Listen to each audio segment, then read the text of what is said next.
The following opinions are solely those of BoatTest.com and its test captain. Hi, Captain Steve for BoatTest.com, and today I'm going to do a full test and performance review of the 550 Fly by Prestige. One of the first things to note about the Prestige 550 is that it's powered by Cummins diesels driving Zeus pods.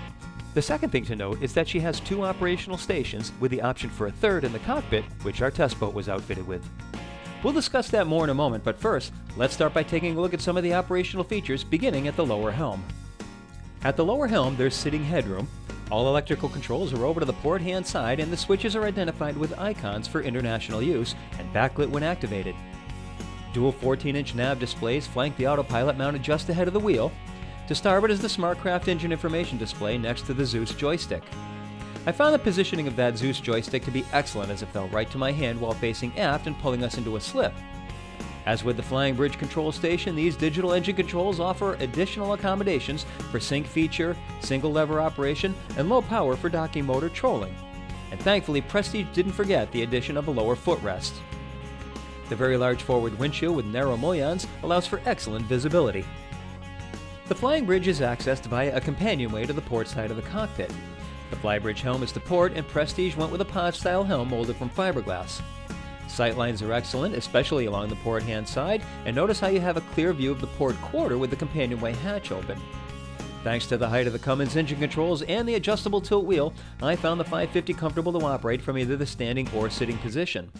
The teak deck continues up to a footrest for additional comfort.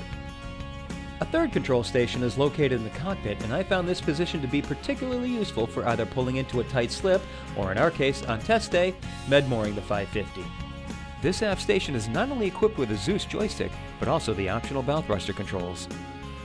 A standard warping winch is to both port and starboard, and we also have an electrical control panel for the optional port side passerelle. At deck level is the foot control for the warping winch, which leaves both hands free for the dock lines. The starboard side cockpit seating allows for access to the crew quarters with head. A hatch in the center of the cockpit provides access to the engine room by way of a removable aluminum ladder. Our test boat was powered by a pair of 600 horsepower Cummins QSC 8.3 diesel engines driving a pair of Zeus pods, and the combination was outstanding. As a professional captain, I appreciated the orderly layout of the engine room as well as the ease of accessibility to all systems. Shrouded jack shafts lead from the engines to the Zeus pods, which were located just under the berth in the crew quarters. The ship's electrical panel and the generator controls are just inside the salon to the starboard side.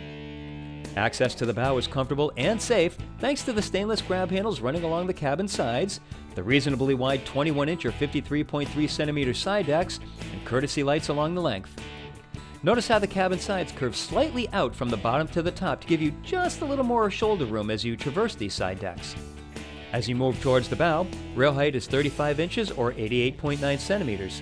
Now let's get underway. When departing, I took control of the 550 from the cockpit station, which not only gave me a close-up view of the stern, but clear sight lines ahead of the salon windows. Once clear of our berth, I then transferred control to the helm station. The Prestige 550 has a length overall of 58 feet 9 inches, a beam of 15 feet 8 inches, and a draft of 3 feet 1 inch.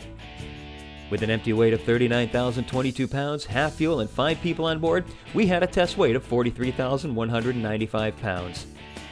The twin 600 horsepower 8.3 Cummins diesels and Zeus pods brought us to a top speed of 30.2 knots at 3080 RPM. At that speed, we were burning 62.85 gallons per hour for a range of 251 nautical miles. Best cruise was found to be at 2500 RPM and 22.4 knots. At that speed, I measured the fuel burn at 41.2 gallons per hour, which meant a range of 284 nautical miles. With that said, however, my hand seemed to settle the throttles more often than not at 2650 RPM, and that's the speed that seemed most comfortable to me. At that setting, we were running at 24.3 knots with a 45.2 gallon per hour fuel burn, giving us a range of 281 nautical miles. On acceleration, there's an 8-degree bow-high attitude, which gives you no loss of visibility to the horizon. Settles in at a 5-degree bow-high attitude on cruise. When you put it into a hard turn, you're going to get a 5-degree bank angle, which I find to be very comfortable, and she'll come around 360 degrees at full speed in 70 seconds. When you take power off, she'll settle back into the water at a level attitude rather than squat stern first. Upon returning to the port, I once again took control from the aft station to see how the Zeus pods handle low-speed maneuverability as I brought us into a med-moor approach. As it turned out, they worked flawlessly, allowing me near surgical control of my approach.